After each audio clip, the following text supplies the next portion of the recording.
네, 아까 야당 의원님 질의 중에 부동산 제도 관련해서 좀 공감하기 어려운 부분이 있어서 한 말씀 드리고자 하는데요. 먼저 앞서서 이제 질의자분께서 전세가 축소되고 있는 것을 현 정부의 문제인 것처럼 주장하시면서 이제 질타를 하셨고, 후보자께서는 전세 제도가 처한 좀 시대적 상황에 대해서 간략히 답변하신 것으로 저는 이해를 했습니다. 그런데 제가 알기로는 후보자가 하신 말씀이 전문가들의 견해에 더 가까운 말씀입니다. 전세 제도는 우리나라에만 있는 특수한 사금융 제도인데요. 임차인이 임대인한테 돈을 빌려주고 집을 담보로 잡고 또 이자 대신 부동산을 사용을 하는 거죠. 그런데 전세 제도가 지금까지처럼 계속 유지될 수 있다? 이런 주장은 저는 정말 무책임한 주장이라고 생각합니다. 보수적인 전문가들도 요즘 이런 주장을 잘 안 합니다. 왜냐? 오늘날에 왜 전세 사기가 지속적으로 발생하고 있는지를 보면 됩니다. 2020년 이후 2021년 올라가면서 부동산 가격과 전세 가격 같이 올랐고요. 2022년부터 금리 인상으로 부동산 가격이 하락합니다. 그 과정에서 전세 보증금 미반환 사태가 대량 수만 건이 발생하게 된 겁니다. 그 중에서는 의도적인 사기 행각만 있었던 게 아니고요. 대부분이 구조적인 미반환 사태였습니다.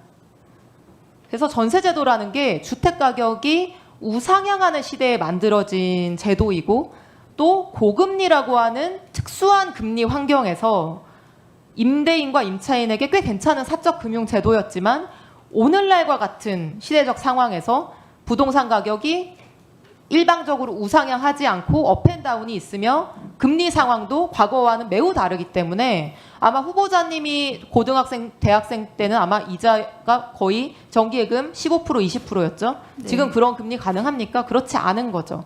그렇기 때문에 윤석열 정부에서조차가 아니라 그때도 정권을 불문하고 전세제도의 시대적 한계에 대해서 굉장히 진지한 논의가 많이 있었습니다. 저는 제 의정활동의 절반을 국토위에서 보냈는데요.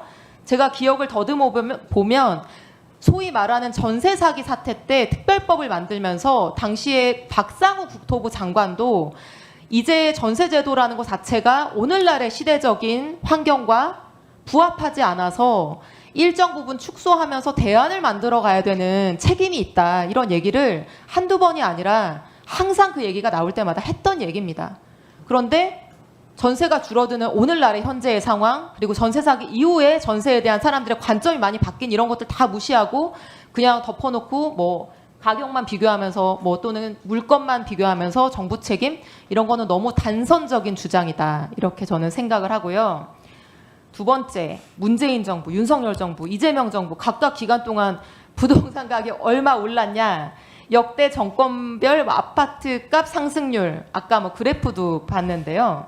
이거는 논리학의 흔한 오류 같은 거라고 저는 생각을 합니다.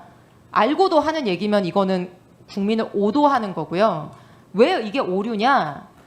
서울 집값의 기간별 패턴을 정권별 집권 기간하고만 비교하면 저런 결론이 나오는데요.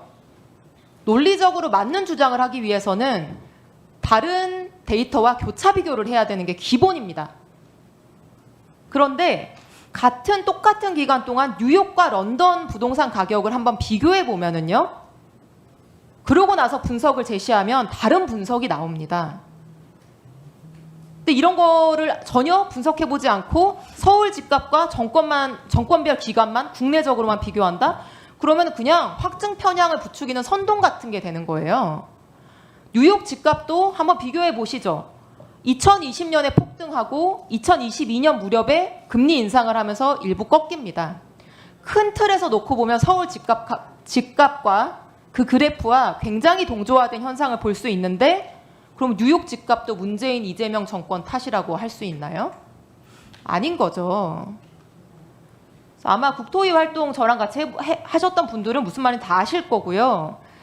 그래서 대한민국 부동산 가격만 그런 패턴으로 움직인 것이 아닌데 마치 이게 특정 정책, 특정 정권 탓인 것처럼 얘기한다고 하면은 저는 잘못된 거다 그렇게 생각합니다. 저는 총리 후보자와는 좀 다르게 지금 우리 정부의 부동산 정책 중에서 보완되거나 수정돼야 될 부분도 있다고 생각합니다. 그러나 이렇게 사실관계와 논리를 왜곡하는 것은 바로잡아야 된다고 생각합니다.